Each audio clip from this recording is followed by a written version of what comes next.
Hello दोस्तों, कैसे हो भाई साहब। जैसा कि मैंने बताया था कि भाई हम कर रहे हैं एक 75 हार्ड चैलेंज की सीरीज स्टार्ट। तो भाई आज उसका पहला दिन है।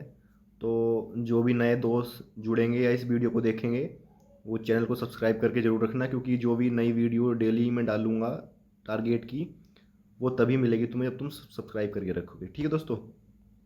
और सबसे मेन बात यह है, इस वीडियो में जो ये वीडियो रोज आएगी, इस वीडियो में जो भी मैं वर्ड अपने मुंह से बोलूँगा, जो भी चीज़ें तुम्हें बताऊँगा, उसे अब पूरी तरीके से भाई फॉलो कर लेना। फ़ायदा मिलने की गारंटी मेरी रहेगी, 100% गारंटी। ठीक है। बस जो जो चीज़ मैं बताऊँ करने के लिए वो तुम्हें करना है पड़ेगा। करना ना करना भाई वो तुम्हारे ऊपर है। जो करेगा उसे फ़ायदा मिलेगा। ठीक है। जो नहीं करेगा भाई उसका मैं कुछ नहीं कर सकता। देखो, अगर सिलेक्शन लेना है तो करना पड़ेगा। ठीक है। अब जो बच्चे मुझे नहीं जानते, वैसे ज़्यादातर जानते होंगे, उन्हें मैं बता दूं, भाई मेरा नाम आलोक राठी है। और मेरा इस बार SSC GD में स्कोर 160 में से 160 रो मार्क्स था। जिन दोस्तों को ज़्यादातर को तो पता ही होगा। और फिर नॉर्मलाइजेशन के बाद 167 प्लस हो गया था। ठीक है। लेकिन ये एकदम से डायरेक्ट नहीं आया कि मैं डायरेक्ट ऐसे टॉपर सा बन गया। पिछली बार जब मैंने SSC GD का एग्ज़ाम दिया था तो उसमें मेरे सिर्फ 130 नंबर बने थे। तो मैं फाइनल मेरिट तक भी नहीं पहुंच पाया था। ठीक है। फिजिकल के बाद जो मेरिट लगती है, पिछली बार 3 मेरिट लगती थी, तो मैं फिजिकल के बाद वाली मेरिट में बाहर हो गया था। ठीक है। लेकिन उसके बाद जो मैंने तैयारी करी कंसिस्टेंसी लगा के, रेगुलर वाली मेहनत करके, तो उसी का भाई ये रिजल्ट आया है आज के टाइम में, जो मैं यहाँ आपको भाई बता रहा हूँ, आप भी सुन रहे हो। उसी के साथ मैंने दिल्ली पुलिस का एग्ज़ाम भी दिया था। दिल्ली पुलिस में बहुत अच्छा स्कोर, एक 80 नंबर आए थे मेरे 100 में से। दिल्ली पुलिस में 80 नंबर आना एक बहुत अच्छा टास्क माना जाता है दोस्तों। और SSC GD का तुम्हें पता ही है। तो जो भी दोस्त दिल्ली पुलिस वाला भी है उसके लिए भी ये बराबर फ़ायदेमंद होगी क्लास। ठीक है। दोस्तों, एक सबसे अच्छी बात क्या है कि मैं अभी खुद भी तैयारी कर रहा हूँ इस टाइम पे भी आगे के लिए अपने। तो मैं और अच्छे तरीके से बता सकता हूँ तुम्हें कि किस तरीके से पढ़ के चलना है। ठीक है। तो भाई अब शुरू करते हैं हम हमारे टारगेट के बारे में कि हमें कल क्या क्या पढ़ना है। कल पहला दिन है। तो उसी को लेके मैं चारों सब्जेक्ट का तुम्हें बताऊंगा। रीजनिंग, फिर हिंदी का बताऊंगा, फिर मैथ्स का, फिर जीके का। ठीक है। कल तुम्हें क्या क्या पढ़ना है और कहाँ से पढ़ना है, फॉलो करना तुम्हारी जिम्मेदारी है। जो भी चीज़ मैं बता दूंगा फॉलो करना पड़ेगा। अगर कोई सोचे कि ये तो बहुत सारा बता दिया, हमसे नहीं होगा, तो भाई मैं इसमें कुछ नहीं कर सकता। अगर नंबर अच्छे लाने हैं या रैंक लानी है, सलेक्शन लेना है, तो भाई फॉलो करना पड़ेगा। ठीक है। तो भाई मैंने सारी चीज़ें लिखी हुई हैं। सबसे पहले दोस्त हम बात करते हैं रीजनिंग की। जिन दोस्तों का कोर्स कंप्लीट हो चुका है उनके लिए तो भाई सबसे ज़्यादा फ़ायदेमंद हो गया ये चीज़। लेकिन जिनका नहीं भी अभी कोर्स कंप्लीट हुआ है, जो कर रहे हैं, और अगर किसी के पास पेड बैच है, बैच ले रखा है किसी का, तो सबसे बढ़िया बात है, वहाँ से करेगा। लेकिन अगर किसी के पास बैच नहीं है तो भाई वो यूट्यूब से करेगा। मैं बताता हूँ कहाँ से करना है। सबसे पहले बात आती है हमारी रीजनिंग की। तो दोस्तों, रीजनिंग में हम कल से शुरू करेंगे कोडिंग डिकोडिंग। ठीक है। कोडिंग डिकोडिंग रीजनिंग का बहुत ही ज़्यादा इंपॉर्टेंट चैप्टर है। तो कम से कम 2 से 3 क्वेश्चन तो भाई यहाँ से बनते ही बनते हैं। ठीक है। तो जिनके पास बैच है वो अपने कोर्स से क्लास लेंगे। एक क्लास लेनी है ज़रूर, कोडिंग डिकोडिंग की पहली क्लास लेनी है, बेसिक वाली। ठीक है। अगर किसी के पास कोर्स नहीं है तो वो यूट्यूब पे सर्च करेगा परिणाम batch by Rahul Sharma. Reasoning by Rahul Sharma परिणाम बैच, पूरा का पूरा कोर्स कंप्लीट होके आएगा तुम्हारे सामने। वहाँ से तुम कुछ भी कर सकते हो। पूरा कोर्स है, बेहतरीन कोर्स है। और SSC के एग्ज़ाम के बारे में भाई मैं तुम्हें बता दूं, राहुल शर्मा सर रीजनिंग के मामले में सबसे बेस्ट हैं भाई। ये मेरी बात आज के तुम ध्यान कर लेना। मैं खुद पढ़ा हूँ, इसी वजह से तुमसे बता सकता हूँ। मेरे हिसाब से राहुल शर्मा सर बेस्ट है रीजनिंग के, इसी वजह से मैं तुम्हें बता रहा हूँ वही सीरीज करना। ठीक है। ठीक है दोस्तों, तो कोडिंग डिकोडिंग की एक क्लास हो चुकी है। जिनके पास बैच है वो बैच से करना, जिनके पास बैच नहीं है मैंने बता दिया, परिणाम बैच सर्च करना, reasoning bye Rahul Sharma sir, पूरा निकल के आ जाएगा, वहाँ से कर लेगा। ठीक है। उसके बाद RWA चैनल पे ही, रोजगार विदन के चैनल पे चिराग सीरीज नाम से प्रैक्टिस सेट की सीरीज चल रही है। ठीक है। वहाँ से तुम्हें फिर रीजनिंग का एक प्रैक्टिस सेट लगाना है। राहुल शर्मा सर के द्वारा ही वहाँ वही कराते हैं प्रैक्टिस सेट। और भाई उस प्रैक्टिस सेट की ये एक खासियत है, जो भी दोस्त उस प्रैक्टिस सेट को ध्यान से करेगा, भाई 20 के 20 नंबर की गारंटी है उस प्रैक्टिस सेट से। ये मेरा खुद का एक्सपीरियंस है। ठीक है। तो भाई रीजनिंग की एक क्लास भी हो गई कोडिंग डिकोडिंग की, और दूसरा क्या हो गया, एक रीजनिंग का प्रैक्टिस सेट हो गया राहुल शर्मा सर का। ठीक है। तो ये रीजनिंग का काम कंप्लीट हो गया। उसके बाद भाई बात आती है हिंदी की। हिंदी में ज़्यादा कुछ नहीं करना है। सबसे पहले हिंदी में करनी है हमें अशुद्धियाँ, चैप्टर अशुद्धियाँ। एक या दो क्वेश्चन अशुद्धियों का जरूर आता है, चाहे वो नॉर्मल क्वेश्चन आ जाए या फिर एक सेंटेंस के रूप में आ जाए। आता ज़रूर है। तो हमें क्या करना है, कल को 100 शब्द करने हैं शुद्धि के, 100 शब्द। उसके लिए क्या करना है तुम्हें, कहाँ से करने हैं, ये मेरे पास भाई एक किताब थी, ये वाली, मैं यहाँ से करता था।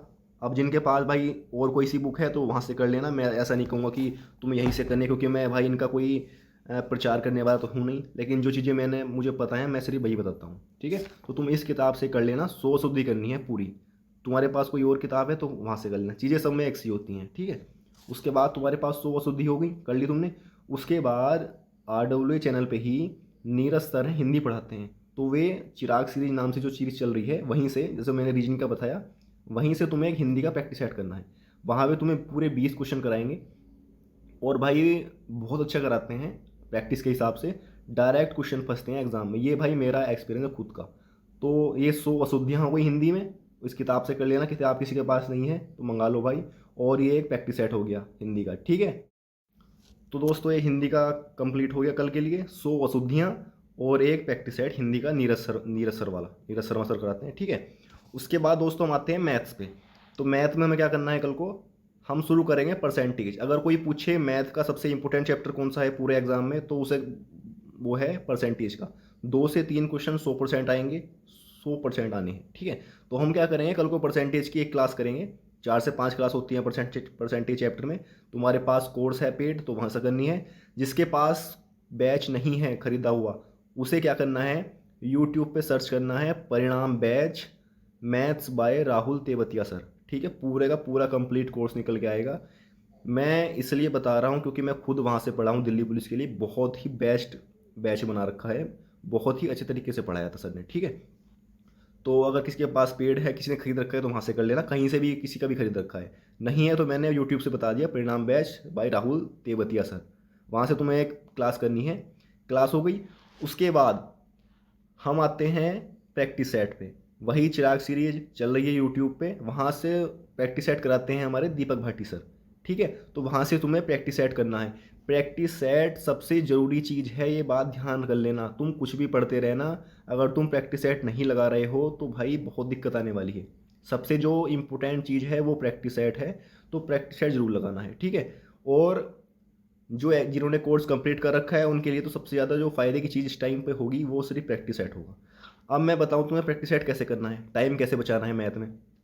तो तुम्हें इस तरीके से करना है, जैसे हम क्वेश्चन कर रहे हैं, तो जो क्वेश्चन तुम्हें आता है तुम्हें कभी भी लाइव नहीं देखना प्रैक्टिस सेट।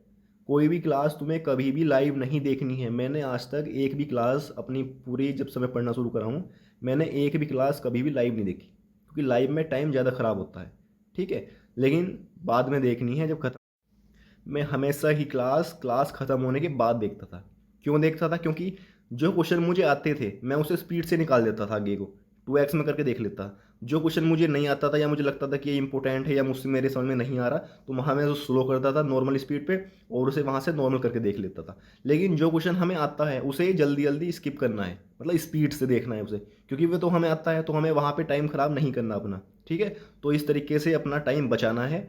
जो क्वेश्चन तुम्हें आते हैं मैथ में उसे जल्दी जल्दी देखना है, स्पीड बढ़ा के 2x करके। लेकिन जो क्वेश्चन तुम्हें नहीं आते वहाँ तुम स्लो कर लो स्पीड, और वहाँ तुम आराम से देख लो, ठीक है। उसके बाद मैथ हो गया, परसेंटेज की एक क्लास करनी है कल, और साथ में दीपक भाटी सर वाला चिराग सीरीज चल रही है उसका एक प्रैक्टिस सेट, ठीक है। उसके बाद दोस्त आते हैं हम जीके पे, लास्ट 3 सब्जेक्ट हमारे खत्म हो गए। लास्ट में बचता है हमारा जीके। जीके में हम शुरू करेंगे कल को हिस्ट्री, ठीक है, हिस्ट्री से शुरू करेंगे हम। हिस्ट्री में हमें पढ़नी है कल हड़प्पा सभ्यता के बारे में। हड़प्पा सभ्यता इंपॉर्टेंट है, एक क्वेश्चन बनता है हमेशा, किसी भी एग्जाम हो, दिल्ली पुलिस हो तो 2 से 3 क्वेश्चन बनेंगे, जीडी हो तो एक क्वेश्चन जरूर बनेगा, ठीक है।